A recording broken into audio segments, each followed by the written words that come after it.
Au Niger, les députés se préparent à voter vendredi sur la présence dénoncée par des ONG locales de forces étrangères pour combattre les djihadistes sur le sol nigérien.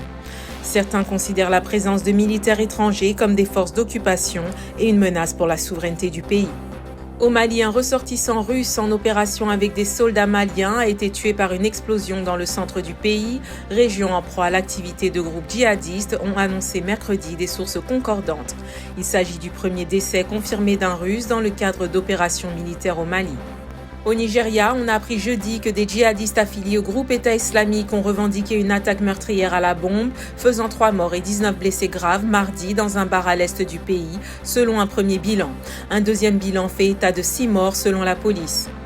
L'Angola a signé mercredi un accord avec l'Italie pour augmenter l'approvisionnement de ce pays méditerranéen, alors qu'il s'empresse de toute urgence pour rompre avec le gaz russe au cours de la guerre en Ukraine.